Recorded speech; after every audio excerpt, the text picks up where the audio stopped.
Gold, trusted gold buyers. మీరు తాకట్టు పెట్టిన బంగారాన్ని విడిపించి ఈ రోజు ఉన్న మార్కెట్ ధరకు కొనబడను.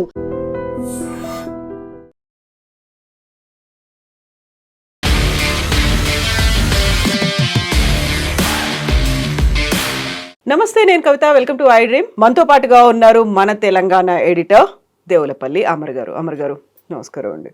సో మనం వీకెండే కాదు, ఇయర్ ఎండ్ గురించి కూడా మాట్లాడుకుంటే, యాక్చువల్ గా పాలిటిక్స్ లో తెలంగాణ అనగానే మనకి 2 ఏళ్లలో ప్రభుత్వం మారిన తర్వాత వచ్చినటువంటి రీసెంట్ ఎలక్షన్స్ గురించి చూస్తే, జూబ్లీ హిల్స్ బై ఎలక్షన్స్ తర్వాత వచ్చినటువంటి లోకల్ బాడీ ఎలక్షన్స్, వీటన్నిట్లలో కూడా కాంగ్రెస్ పార్టీ గెలిచింది అనేది కనిపిస్తుంది. బట్ అది కాంగ్రెస్ పార్టీ గెలుపు కింద చూస్తారా, లేకుంటే రేవంత్ రెడ్డి వల్ల వచ్చింది అనేది భావిస్తారా? ఎందుకంటే మళ్ళీ ఈ టైంలోనే మనకి 2 years అనేది కూడా కంప్లీట్ అయింది కాబట్టి మీరు ఎలా మెజర్ చేస్తారు వాటిని? ఇప్పుడు కాంగ్రెస్ పార్టీయా రేవంత్ రెడ్డి ఇంకోటి అని కాదు చూడాల్సింది.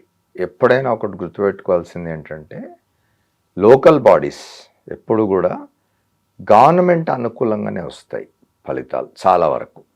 ఎందుకంటే ఇంకా 3 సంవత్సరాలన్నది ఈ కాంగ్రెస్ పార్టీ ప్రభుత్వం, ఇంకా 3 సంవత్సరాలు ఉంటుంది ఎన్నికలకి, ఇంకా 3 సంవత్సరాలన్నది.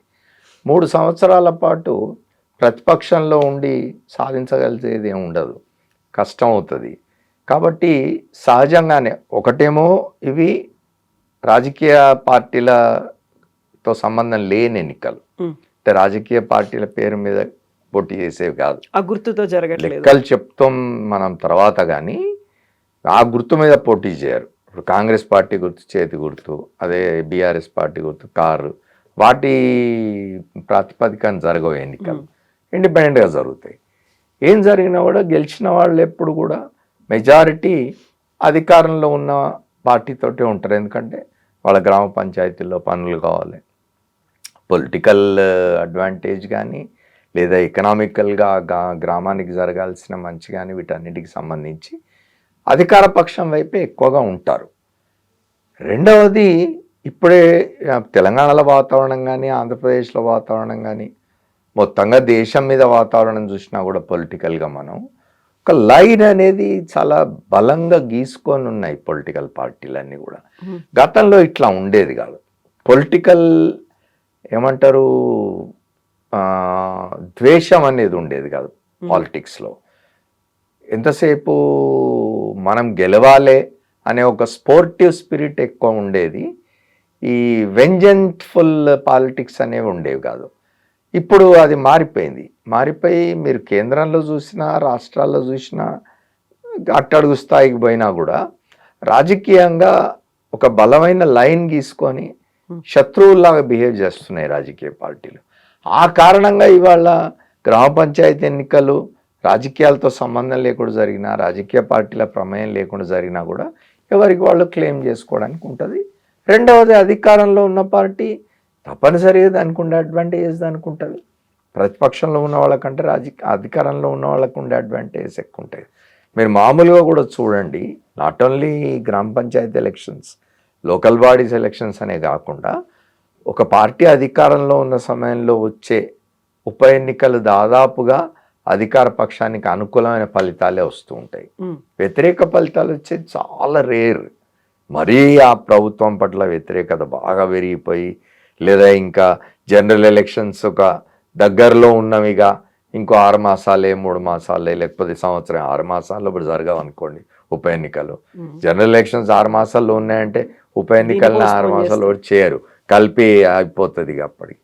కానీ మామూలుగా కూడా ఒక సంవత్సరం ముందు జరిగినా కూడా మరీ ఈ ప్రభుత్వంలో ఉన్న పార్టీ బాగా అప్రతిష్ట పాలైపోయింది, పూర్తిగా ఇదైపోయింది, మళ్ళీ అధికారంలోకి రాదు అనుకుంటే ఎప్పుడన్నా ఒక ఉప ఎన్నిక ఏమన్నా ఒకటో లేదా భిన్నమైన కారణాల వల్ల ఎక్కడన్నా 1-2 అట్లా ఉప ఎన్నికలు అధికార పక్షానికి వ్యతిరేకమైన ఫలితాలు ఇవ్వచ్చు. కానీ మామూలుగా అయితే అధికారంలో ఉన్న పక్షం వైపే ఉప ఎన్నికల ఫలితాలు కానీ, ఇట్లాంటి స్థానిక సంస్థల ఎన్నికల ఫలితాలు కానీ సాధారణంగా ఉంటాయి. సో ఇప్పుడు ఈ ఎన్నికల తర్వాత కనిపిస్తోంది కాంగ్రెస్ గెలిచింది, కాంగ్రెస్ వైపే ఉంది, ప్రజలు పట్టం కట్టారు, ఇలాంటి విశ్లేషణలన్నీ వినిపిస్తున్నప్పుడు కాదు అది కేవలం రేవంత్ రెడ్డిని చూసి వచ్చినటువంటి గెలుపు అనేటువంటి మాట కూడా ఉంది. మీరు ఎలా అట్రిబ్యూట్ చేస్తారు దీన్ని? రేవంత్ రెడ్డిని చూసి వచ్చిన గెలుపు అని అంటే వ్యక్తిగా రేవంత్ రెడ్డి కాదు. రేవంత్ రెడ్డి ఒక రాజకీయ పార్టీకి అధ్యక్షుడిగా ఉండి ఎన్నికలకు నడిపించినాడు ఆ పార్టీని గెలిపించినాడు, ఆ పార్టీని తాను గెలిపించాడనే దీంతో ఆ పార్టీ అధిష్టానం ఆయనను ముఖ్యమంత్రిని చేసింది. ఈ 2 ఏళ్లుగా కూడా ఆయన వ్యవహార శైలి తప్పనిసరిగా తోడ్పడి ఉంటుంది, దోహదం చేసి ఉంటుంది ఎన్నికల్లో కూడా. ఆయన ఆయన ఏమంటారు స్ట్రాటజీ కానివ్వండి, ఆయన ప్లానింగ్ కానివ్వండి, ఆయన పనితీరు కానివ్వండి, ఇవన్నీ డెఫినెట్గా సాయం చేసి ఉంటాయి కాంగ్రెస్ పార్టీకి. ముఖ్యమంత్రి ఈ స్థానిక సంస్థల ఎన్నికలు అంటే సర్పంచ్ ఎన్నికల ఫలితాలు వచ్చిన తర్వాత పెట్టిన పత్రికాగోష్ఠిలో క్లియర్గా చెప్పినారు ఆయన. ఎన్ని కాన్స్టిట్యుయెన్సీస్ అంటే అసెంబ్లీ కాన్స్టిట్యుయెన్సీస్లో ఈ సర్పంచ్ ఎన్నికలు జరిగినవి, దాంట్లో కాంగ్రెస్కి ఎన్ని వచ్చినాయి, భారత రాష్ట్ర సమితికి ఎన్ని వచ్చినవి, బీజేపీకి ఎన్ని వచ్చినవి, ఇతరులకు ఎన్ని వచ్చినవని లెక్కలు చెప్పినారు ఆయన. లెక్కలు ఉన్నవి మనకిప్పుడు, ఆయనే చెప్పినారు, ఛాలెంజ్ చేసినారు, మీరు కావాలంటే నిజ నిర్ధారణ కమిటీ వేసుకొని మీడియా వాళ్ళు వెళ్ళి చూడండి, నేను చెప్పిన లెక్కలు తప్పుంటే కంటెస్ట్ చేయండి దీన్ని అని కూడా అన్నారు ఆయన. అంత కాన్ఫిడెంట్గా చెప్పినాడు. సహజంగా కూడా కాన్ఫిడెన్స్ ఉంటుంది. డెఫినెట్గా రేవంత్ రెడ్డికి ఆ క్రెడిట్ ఇవ్వాల్సిందే, ఆయన ముఖ్యమంత్రిగా ఉండి నడిపించినాడు. ఎవరైనా ముఖ్యమంత్రిగా ఉన్న వాళ్ళకే వస్తుంది కదా క్రెడిట్. అది ఒక ఏమంటారు కంబైన్డ్ ఎఫర్ట్ అయినప్పటికీ ఆ కంబైన్డ్ ఎఫర్ట్కు సన్నద్ధం చేయడానికి, కంబైన్డ్ ఎఫర్ట్కు పార్టీ అంతటిని ఒక దగ్గర తీసుకొచ్చి వాళ్ళను ముందుకు నడిపించడానికి లీడర్ యొక్క శక్తియుక్తులే కదా. కాబట్టి లీడర్కి తప్పనిసరిగా ఆ క్రెడిట్ వస్తుంది. మనం ఇవాళ చూసినాం, మనం పార్టీ రివ్యూ చేసినట్టుంది, చేసి ఓ 18 చోట్ల ఎక్కడో నియోజకవర్గాల్లో శాసనసభ్యులు సరిగా వ్యవహరించలేదు కాబట్టి ఫలితాలు సరిగా రాలేదు అని చెప్పి వాళ్ళను కొంత ఇది చేసినట్టుగా ఉంది, హెచ్చరించినట్టుగా ఉంది, ముందు మీరు ఇట్లా ప్రవర్తిస్తే బాగుండదని. మళ్ళీ వచ్చే ఎన్నికల నాటికి టికెట్లు ఆశిస్తూ ఉంటారు కదా. కాబట్టి వాళ్ళ ప్రతిభ చూపించాల్సిందే. ఇట్లాంటి ఎన్నికల్లోనే వాళ్ళ ప్రతిభ తెలుస్తుంది. ఒక శాసనసభ్యుడు అసెంబ్లీ నియోజకవర్గంలో ఎన్ని గ్రామ సర్పంచ్ స్థానాలు ఉన్నవి అంటే ఎన్ని పంచాయతీలు ఉన్నవి, ఆ పంచాయతీల్లో ఎన్ని పార్టీ గెలిచింది అనేది కూడా లెక్క చూస్తుంది కదా పార్టీ అధిష్టానం. అట్లా సో ప్రభుత్వం పరంగా 2 ఏళ్ళు కంప్లీట్ అయిపోయాయి అనుకున్నప్పుడు అందరినీ ఒకే దగ్గరికి తీసుకురావాలి అనుకుంటే ఒక టీం లీడర్గా ఆ టీంని ఆయన అనుకున్నట్టుగా నడిపించగలుగుతున్నారా? గతంలో అయితే బోల్డ్ అంతా ఆరోపణలు వచ్చేవి, లేకపోతే ఆయన మీద విమర్శలు అనేవి వచ్చేవి, కొన్ని రకాలుగా గ్రూప్స్గా విడిపోయి మాట్లాడుకుంటున్నారు, యాంటీగా గ్రూప్స్ అనేవి ఉన్నాయి అనేది, వీటన్నిటినీ సమర్థవంతంగా లీడ్ చేయగలుగుతున్నారంటారా? ఇప్పుడు కాంగ్రెస్ పార్టీలో ఒకటి మీరు గమనించాల్సింది, అందరికి తెలిసిందే, అది కాంగ్రెస్ పార్టీలో డెమోక్రసీ చాలా ఎక్కువ, ప్రజాస్వామ్యం చాలా ఎక్కువ, ఎవరైనా ఓపెన్గా మాట్లాడగలరు. మీకు గుర్తుంటే ఆ మధ్య ఒక మంత్రి, మహిళా మంత్రి కూతురు ముఖ్యమంత్రిని ఓపెన్గా వచ్చి మీడియా ముందు ఇష్టం వచ్చినట్టు మాట్లాడి సవాళ్ళు కూడా అయినా కూడా ఆ మంత్రి క్షేమంగానే ఉన్నారు. అట్లానే కాంగ్రెస్లో ఇవాళ కొత్త కాదు, మొదటి నుంచి కూడా డాక్టర్ రాజశేఖర రెడ్డి ముఖ్యమంత్రిగా ఉన్నప్పుడు పి జనార్దన్ రెడ్డి ఆయనను విమర్శిస్తూ తిరిగేవాడు బయట. ఎవరు ముఖ్యమంత్రిగా ఉన్నా ఆ పార్టీకి సంబంధించిన శాసనసభ్యులే, ఆ పార్టీకి సంబంధించిన నాయకులే బహిరంగంగా వచ్చి ముఖ్యమంత్రి పనితీరు మీద, ప్రభుత్వం పనితీరు మీద విమర్శలు చేయడం అనేది మామూలుగా చూస్తాం. అయితే ఇప్పుడు వచ్చేసరికి ఏం జరుగుతున్నది అని అంటే, ఇవాళ కాంగ్రెస్ పరిస్థితి దేశంలో చాలా తక్కువ రాష్ట్రాల్లో అధికారంలో ఉన్నది కాంగ్రెస్ పార్టీ. ప్రధానంగా చెప్పుకోవాల్సినవి మనం తెలంగాణ, కర్ణాటక 2. కాబట్టి ఇవాళ అధిష్టాన వర్గం కూడా అంత సులభంగా ఎవరొచ్చి ఫిర్యాదు చేసినా మాట వినేసి ముఖ్యమంత్రుల్ని మార్చడం కానీ లేదా చర్యలు తీసుకోవడం కానీ ఉండే పరిస్థితి లేదు. కాబట్టి వాళ్ళు తప్పనిసరిగా అది ఒక అడ్వాంటేజ్. అది అంటే స్థిరంగా పనిచేసుకోవడానికి ఏమవుతుందంటే, మీది నుంచి అధిష్టాన వర్గం చూస్తూ ఉన్నది, ఎప్పుడు ఏం చేస్తుందో తెలియదు, ఎప్పుడు మన పదవి పోతుందో తెలియదనే ఒక అస్థిరత్వం ఉన్నప్పుడు ఏమవుతుందంటే అడ్మినిస్ట్రేషన్ మీద దాని రిఫ్లెక్షన్ ఉంటుంది, పరిపాలన మీద దాని ఇది ఉంటుంది. కాబట్టి పరిపాలన అనేది వెనుకబడిపోతుంది, పరిపాలన సరిగ్గా జరగదు. అట్లా ఉండకుండా ప్రశాంతంగా ఉండాలంటే ముఖ్యమంత్రి అనేవాడు 5 ఏళ్ళు నేను ప్రశాంతంగా పని చేసుకోవచ్చు. ఇవాళ మనం కర్ణాటక చూస్తున్నాం, రోజు ఒక మాట వస్తూ ఉన్నది. సిద్ధరామయ్య ఒకరోజు ఢిల్లీకి పిలిపిస్తారా, ఆయన వాపసు వచ్చి 5 ఏళ్ల పాటు నేనే ఉంటా అంటాడు. ఆయన ఉప ముఖ్యమంత్రిగా ఉన్న డికే శివకుమార్ మనుషులు వెళ్ళి ఢిల్లీలో కంప్లైంట్ చేస్తూ ఉంటారు. దీనివల్ల ఏమవుతుందంటే ఒక అన్సర్టనిటీ, అంటే ఎప్పుడేం జరుగుతుందో తెలియని పరిస్థితి ఉంటే ముఖ్యమంత్రి మాట అధికారులు వినరు, లేదా ప్రభుత్వంలో ఉన్న మంత్రివర్గంలోని సభ్యుల యొక్క మాట కూడా అధికారులు వినరు. వీళ్ళు కొట్టుకుంటున్నారు, రేపు ఈ ముఖ్యమంత్రి ఉంటాడో ఉండడో ఇంకోటి వస్తాడేమో అని చెప్పి అధికార యంత్రాంగం కూడా అంతే దాన్ని ఇదిగా తీసుకొని సరిగా పనిచేయకపోవడానికి అవకాశం ఉంటుంది. బలమైన ముఖ్యమంత్రి ఉన్నాడు, తాట తీస్తాడు అనే భయం ఉంటే ఉండే పరిస్థితి వేరు. ఇప్పుడు కర్ణాటకలో ఆ రకంగా రేవంత్ రెడ్డి గారికి అడ్వాంటేజ్ అది. ఆయన ఇవాళ తెలంగాణలో ఉన్నారు. ఇప్పుడు రేవంత్ రెడ్డి గారు నిజానికి చూసినప్పుడు రేవంత్ రెడ్డి గారి కంటే కాంగ్రెస్ పార్టీలో సీనియర్లుగా ఉన్న వాళ్ళు చాలా మంది ఉన్నారు. రేవంత్ రెడ్డి గారు అంటే కొంతకాలం క్రితం వచ్చి కాంగ్రెస్లో చేరినారు, అంతకుముందు ఆయన వేరే పార్టీలో ఉన్నారు. ఆయనే చెప్తూ ఉంటారు ఆయన కంటే సీనియర్లు చాలామంది కాంగ్రెస్ పార్టీలో ఉన్నారు. ఉత్తమ్ కుమార్ రెడ్డి ఉన్నాడు, ఉత్తమ్ కుమార్ రెడ్డి పిసిసి ప్రెసిడెంట్గా పనిచేసిన వాడు.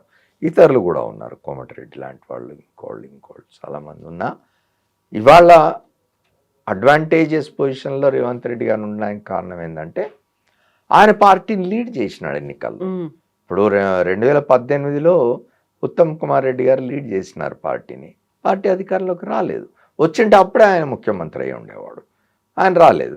తర్వాత కాలంలో రేవంత్ రెడ్డి పిసిసి ప్రెసిడెంట్ అయిన తర్వాత ఎన్నికల్లోకి తీసుకుపోయినాడు, పార్టీని గెలిపించినాడు, గెలిపించి అధికారంలోకి వచ్చినాడు. ఇప్పుడు అన్ని ఎన్నికల్లో ఇప్పుడు 2 ఉప ఎన్నికలు జరిగినవి, శాసనసభకు 2 కాంగ్రెస్ గెలుచుకున్నది. ఇప్పుడు గ్రామ పంచాయతీ ఎన్నికల్లో కూడా మంచి ఫలితాలు సాధించినాడు, అడ్మినిస్ట్రేషన్ చేస్తున్నాడు. కాబట్టి డెఫినెట్గా అధిష్టాన వర్గం కూడా అంత సులభంగా ఆయననేదో తప్పించాలనో లేదా ఆయన పరిస్థితిని గందరగోళపరచాలనో అస్థిరపరచాలనో ఆలోచిస్తుందని నేను అనుకోను.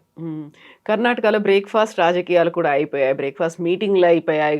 1 కాదు 2 కాదు వరుసగా అవుతూ వచ్చినప్పుడు కూడా అప్పటికి మీరు చెప్పినటువంటి అన్సర్టనిటీ అనేది కంటిన్యూ అవుతుంది. ఇప్పుడు రోజుకో విధంగా మాట్లాడుతున్నారు. ఇవాళ మళ్ళీ మనం లేటెస్ట్గా సిద్ధరామయ్య స్టేట్మెంట్ చూసినట్టయితే 5 ఏళ్లలో పదవులు పంచుకునే విషయంలో ఎటువంటి ఒప్పందాలు జరగలేదు అని ఆయన చెప్తూ ఉన్నాడు. నిన్న మొన్నటిదాకా ఏమనుకున్నారు, 2.5 ఏళ్ళు సిద్ధరామయ్య ఉంటే 2.5 ఏళ్ళు డికే శివకుమార్ ఉంటాడు అని అనుకున్నారు. అంటే ఏమవుతుందంటే ఇదంతా కూడా ఈ పార్టీలోని ఇతర నాయకులు, శాసనసభ్యులు కానివ్వండి, మంత్రులు కానివ్వండి, పార్టీ యంత్రాంగం కానివ్వండి, ఇదంతా ఏందో పర్మనెన్సీ లేదు దీనికి. ఎప్పుడు ఏమవుతుందో తెలియదు అన్నప్పుడు సీరియస్నెస్ ఉండదు. పనిచేసే దగ్గర అధికార యంత్రాంగం బ్యూరోక్రసీ కావచ్చు, పార్టీ యంత్రాంగం వీళ్ళంతా కూడా ఎప్పుడేం జరుగుతుందో చూద్దాం, ఇప్పటి నుంచి ఎందుకు మనం చేయడం అది తాత్సారం చేసే పరిస్థితి ఏర్పడుతుంది. సో అక్కడ కేంద్రం కాంగ్రెస్ అధిష్టానం అయితే ఏం మాట్లాడట్లేదు, అసలు కలగజేసుకున్నట్టుగా కూడా కనిపించట్లేదు. బట్ తెలంగాణకి సంబంధించి ఒక గ్రీన్ సిగ్నల్ లాగా ఇచ్చారు, ఒక గురి, ఒక పట్టు రేవంత్ రెడ్డికి ఉంది అన్నట్టుగా అలాంటి ఇండికేషన్స్ కూడా ఏమన్నా ఇచ్చారా? గతంలో వినిపించినట్టుగా ఎక్కువ కాలం ఉండదు, ఇది పడిపోతుంది అనే మాట కాంగ్రెస్ నుంచే కాదు విపక్షాల నుంచి కూడా వచ్చేది కాదు, విపక్షాల నుంచే ఎక్కువ వస్తుంది. కానీ కాంగ్రెస్ పార్టీ మీరు గమనించినట్టయితే మొదటి నుంచి కూడా కాంగ్రెస్ పార్టీ ఎప్పుడూ బయటికి మాట్లాడదు, బయటికి చెప్పదు, చేసేస్తుంది అంతే. తర్వాత మీకు తెలుసు కాంగ్రెస్ పార్టీ చరిత్ర మనకు తెలుసు. ఎక్కడ కూడా నెహ్రూ కాలం నుంచి కూడా, మళ్ళీ ఇప్పుడు నెహ్రూని మనం విమర్శించినాం అనుకోవద్దు, నేను భారతీయ జనతా పార్టీ తరహా విమర్శలు నేను నెహ్రూ మీద చేయడం లేదు. నెహ్రూ చాలా గొప్ప నాయకుడి దేశానికి. కానీ అంటే ఒక పార్టీ యొక్క క్యారెక్టర్ అది. కాంగ్రెస్ పార్టీ క్యారెక్టర్ ఏంది అని అంటే, ఇప్పుడు రాష్ట్రాల్లో ఉండే నాయకులు, రాష్ట్రాల్లో ఉండే నాయకత్వాలన్నింటినీ కూడా వాటి కింద పనిచేసే వాటిగానే చూస్తాయి. డెమోక్రటిక్గా వాటికి ఫ్రీడమ్ ఇచ్చేద్దాం, వాళ్ళు ఎట్లా అయినా చేసుకొనివ్వండి. ఒక రాజశేఖర రెడ్డి గారి విషయంలో జరిగింది అది. రాజశేఖర రెడ్డి గారు చాలా తను చేయాలనుకుని చేసినాడు, వాళ్ళతో కూడా చేయించినాడు. ఆయన నిజానికి ఉచిత కరెంట్ అన్నాడు, వాళ్ళ పార్టీ దానికి సిద్ధంగా లేదు. ఆయన దానికి అంగీకరింపజేసినాడు. అది సాధ్యమే, మనం చేయవచ్చు అని నిరూపించినాడు ఆయన. కాబట్టి ఆయన వరకు చాలా ఫ్రీగా పనిచేసుకోగలిగినాడు. మామూలుగా ఏంటంటే కాంగ్రెస్లో ముఖ్యమంత్రికి ఎప్పుడు కూడా మీద ఇట్లా కత్తి వేళ్లాడుతూ ఉంటుంది అని చెప్తారు. వాళ్ళు అట్లా ఉంచుతారు, అది కాంగ్రెస్ పార్టీ యొక్క స్వభావం. సో ఇప్పుడు అలాంటి పరిస్థితులు అయితే రేవంత్ రెడ్డికి లేవు. అట్లాంటిది ఏం కనిపించడం లేదు. 2 ఏళ్ల పాలన ఎలా అనిపించింది మీకు? 2 ఏళ్ల పాలన ఇప్పుడు ప్రభుత్వం ఇస్తున్న లెక్కల ప్రకారం చూసినట్టయితే ఇప్పుడు ప్రధానంగా చూసుకోవాల్సింది ఏమిటి అని అంటే, రాష్ట్రం విడిపోయిన తర్వాత, తెలంగాణ రాష్ట్రం ఏర్పడిన తర్వాత 2014లో దాదాపు 9 సంవత్సరాల పైబడి భారత రాష్ట్ర సమితి అధికారంలో ఉన్నది. ఆ ఆ పార్టీ అధికారంలో ఉన్న కాలంలో జరిగిన ఆర్థికపరమైన నిర్ణయాలు, దాని కారణంగా జరిగిన అంటే దానికి కారణంగా ఏమంటారు అప్పులు ఏవైతే అప్పులైనాయో వాటన్నిటి నుంచి బయటపడడానికి ఈ ప్రభుత్వం కొంత ఏమంటారు ఎక్సర్సైజ్ చేయాల్సి ఉంటుంది. ఆ పని చేస్తున్నట్టుగా ఉంది. ఆయన చెప్పిన 2-3 సందర్భాల్లో ముఖ్యమంత్రి రేవంత్ రెడ్డి చాలా స్పష్టంగా చెప్పినారు. గత ప్రభుత్వం చేసిన అప్పుల మీద వడ్డీలకే ఎన్ని వేల కోట్లు కడుతున్నాం మేము నెలకు అని చెప్పినారు. అవన్నీ చేసుకుంటూ తాము ఏవైతే హామీలు ఇచ్చినారో ఎన్నికల సమయంలో వాటి అమలు కూడా చేయాలి కదా. ఇవాళ ఫ్రీ బస్ అనండి, లేకపోతే రైతులకు ఇవ్వాల్సిన కంపెన్సేషన్ అనండి, ఇతర విషయాలన్నీ మొన్న 2 రోజుల క్రితం గ్రామ పంచాయతీల ఫలితాల రోజున ముఖ్యమంత్రి గారు మళ్ళీ వివరంగా ఏకరువు పెట్టినాడు ఏమేమి చేస్తున్నాం ఏంది అనేది. అవన్నీ చేయడానికి ఇవాళ ఉన్న ఆర్థిక పరిస్థితుల్లో కష్టపడాల్సిందే ఈ ప్రభుత్వం. ఆర్థికంగా ఇప్పుడు ఏమవుతుందంటే, ఒకటి కేంద్రం నుంచి సహాయం. ఇప్పుడు కేంద్రానికి మనం పన్నులు రూపేణ వచ్చిన డబ్బు కేంద్రానికి ఇస్తాం. దానిలోంచి కేంద్రం మనకు వాటా ఇవ్వాలి. ఏం జరుగుతున్నది? కేంద్రం ఏం చేస్తుంది? జనాభా ప్రాతిపదిక మీద తనకు రాష్ట్రాల నుంచి వచ్చిన పన్నుల రూపంలో వసూలు చేసి ఇచ్చిన డబ్బులోంచి మళ్ళీ రాష్ట్రాలకు ఇచ్చే డబ్బు జనాభా ప్రాతిపదికన ఇస్తుంది. ఆ ఇచ్చినప్పుడు ఏమవుతున్నదంటే, ఎక్కువ జనాభా ఉన్న రాష్ట్రాలు బీహార్ లాంటివి, యూపీ లాంటివి, ఉత్తరప్రదేశ్ లాంటివి అట్లాంటి వాటికి ఎక్కువ డబ్బు పోయి ఎక్కువ పన్నుల రూపంలో ఎక్కువ ఆదాయాన్ని సంపాదించి కేంద్రానికి ఇచ్చిన తెలంగాణ, ఆంధ్రప్రదేశ్ లాంటి రాష్ట్రాలకు తక్కువ డబ్బు వస్తుంది రిటర్న్. అది ఒక అనామలి, అదొకటి సరి చేయాల్సిన అవసరం ఉంది. అది చాలా కాలంగా చర్చ జరుగుతున్నది. రాష్ట్రాలకు కేంద్రానికి మధ్య ఇది చాలా కాలంగా నడుస్తూ ఉన్నది. మనం ఎంత ఇచ్చినామో ఆ నిష్పత్తిలో మనకు మళ్ళీ నిధులు తిరిగి రావాలి అని రాష్ట్రాలు కొట్లాడుతున్నాయి. మేము 10 రూపాయలు ఇస్తే మీరు అందులోంచి మాకు 1 రూపాయి ఇస్తున్నారు. మేము ఇచ్చిన 10 రూపాయల్లోంచి 8 రూపాయలు మీరు బీహార్కు, ఉత్తరప్రదేశ్కు ఇస్తున్నారు. ఇది అన్యాయం. ఇది మాకు రావాల్సిన వాటా పెంచాలి అని రాష్ట్రాలు చాలా కాలంగా అడుగుతున్నాయి. సో ఇక్కడ రాష్ట్రంలో తన మార్కు చూపించుకుంటున్నారా రేవంత్ రెడ్డి? గ్లోబల్ సమ్మిట్ కావచ్చు, ఆ తర్వాత మెస్సీ వచ్చిన తర్వాత ఇవన్నీ కూడా నేనేంటి అనేది చెప్పే ప్రయత్నమా? ఇవన్నీ కూడా ఇప్పుడు గతంలో బీఆర్ఎస్ ప్రభుత్వం ఉన్నప్పుడు ఇక్కడ ఈ కార్ రేసులు పెట్టినారు. ఇప్పుడు మెస్సీ వచ్చినాడు, లేకపోతే గ్లోబల్ సమ్మిట్ ఫ్యూచర్ సిటీకి సంబంధించి ఇప్పుడు ఆ గ్లోబల్ సమ్మిట్ కూడా ఎక్కడైతే ఫ్యూచర్ సిటీ అనుకుంటున్నారో అక్కడ జరిపినారు. ఇదంతా కూడా showcasing Hyderabad to the world. అయితే హైదరాబాద్కు ఉన్న అడ్వాంటేజ్ ప్లస్ అధికారంలో ఉండే పొలిటికల్ పార్టీలకు ఉండే అడ్వాంటేజ్ రెండు కూడా ఏమిటి అంటే, హైదరాబాద్ ఒక సహజ సిద్ధమైన ఇది ఉన్న నగరం, గ్రోయింగ్ ఫర్దర్. ఆల్రెడీ హైదరాబాద్ ఇప్పటికే ఇది ఒక గ్లోబల్ సిటీ, ఒక కాస్మోపాలిటన్ సిటీ. ఇంకా ఇది విస్తరించడానికి, ఇంకా పెరగడానికి చాలా అవకాశాలు. ఎందుకంటే మనకంత ల్యాండ్ ఇది ఉన్నది, ఎంత దూరమైన ఎక్స్టెండ్ కావచ్చు. మనకేమి సముద్రాలు లేవు చుట్టూ, ల్యాండ్ తక్కువ ఉన్నది లేదు, వీఆర్ ల్యాండ్ లాక్డ్ సిటీ. కాబట్టి ఈ అడ్వాంటేజ్ పొలిటికల్ పార్టీస్ కూడా అడ్వాంటేజ్. ఎవరు అధికారానికి వచ్చినా నేనే దీన్ని ఏదో హైదరాబాద్ను నేనే నిర్మించినాను కాలర్లు ఎగిరేసుకోవాల్సిన అవసరం లేదు. మీరేం చేసినా చేయకున్నా హైదరాబాద్ ఎదుగుతుంది, పెరుగుతుంది. అయితే మీ విజన్ తోటి, మీ దీంతో కొంత దాన్ని మరింత ఇది చేయడానికి, మరింత విస్తరింపజేయడానికి, మరింత గ్రోత్కి పొలిటికల్ పార్టీలు ఉపయోగపడవచ్చు. ఆ ప్రయత్నమే రేవంత్ రెడ్డి ప్రభుత్వం కూడా చేస్తూ ఉన్నాడు. 2047 కల్లా 3 ట్రిలియన్ ఎకానమీగా తెలంగాణ రాష్ట్ర ప్రభుత్వం ఉండబోతుంది. అందుకే భారత్ ఫ్యూచర్ సిటీ కావచ్చు, గ్లోబల్ సమ్మిట్ కావచ్చు, రైజింగ్ తెలంగాణ అనేటువంటి నినాదం కావచ్చు, ఇవన్నీ నిజంగా వర్కౌట్ అవుతాయి. ఎందుకంటే ఇన్వెస్ట్మెంట్స్ని అట్రాక్ట్ చేయడం కోసం మనం ఇవన్నీ మాట్లాడతాం. ఏ రాష్ట్రంలో అయినా కూడా ఈజ్ ఆఫ్ డూయింగ్ బిజినెస్ అనండి, లేకపోతే గ్లోబల్ సమ్మిట్స్ పెట్టి ఇన్వెస్టర్స్ని ఇన్వైట్ చేయడం కానివ్వండి, సిఐఏ సమ్మిట్స్ కానివ్వండి. ఎందుకు చేస్తామనంటే ఒక ప్లేస్ ఉన్నది, ఆ ప్లేస్ ఎందుకు వస్తారు investors?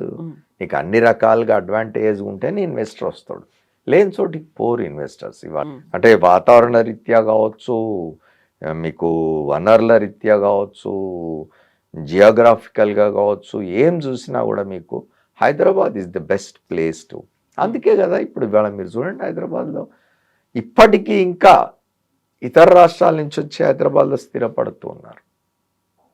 That is the advantage of Hyderabad. So మీరు ఈ 2 ఏళ్ల పాలనకి మార్కులు ఏమంటే ఎన్ని వేస్తారు? మార్కులు ఏమేస్తామమ్మా? మార్కులు వేయడం అంటే ఇప్పుడు 10 మార్కులు ఉండి అందులో ఎన్ని మార్కులు వేస్తావు నువ్వు అని అడిగితే అట్లా మార్కులు వేయడం కాదు, కానీ ఉన్నంత వరకు బాగానే జరుగుతూ ఉన్నది. ఉన్నంత వరకు ఇప్పుడు ఉన్న ప్రభుత్వానికి హెడ్ చేస్తున్న ముఖ్యమంత్రి రేవంత్ రెడ్డి ఆయన ప్రయత్నం ఆయన చేస్తూ ఉన్నాడు. మార్కులు వేయడం కాదు, కానీ ఏ రాజకీయ పక్షమైనా అధికారంలోకి వచ్చిన తర్వాత ఆ రాష్ట్రంలో అప్పటికున్న వనరులు, అప్పటికున్న ఆదాయం, వాటి మీద ఆధారపడి పనిచేయాల్సింది. ఆ మేరకు మంచి పని చేస్తున్నది ప్రభుత్వం అని అనిపిస్తుంది. Yes, sir. Thank you so much. Thank you. And for more videos, Please subscribe to iDream. Please subscribe to iDream. Please subscribe iDream. And please subscribe to iDream. For more videos, subscribe to iDream. please like, share, and subscribe to the channel. Congratulations, iDream. Subscribe to iDream. Subscribe to iDream. So subscribe to iDream Media. iDream ki iDream team అందరికి huge congratulations. Please subscribe iDream Media. Please subscribe to iDream. Subscribe iDream. Please subscribe to iDream. iDream అంటే నా కళల channel subscribe చేసుకున్న నోరు తిరుగుతలేదు, మీరైతే గంట గుర్తు కొట్టండి. For more such videos, please subscribe to iDream. Subscribe to iDream. Please subscribe to iDream. Please subscribe iDream Media. Please do subscribe to iDream. Please subscribe to iDream Media. For best entertainment and information, please subscribe iDream. And don't forget to subscribe to iDream.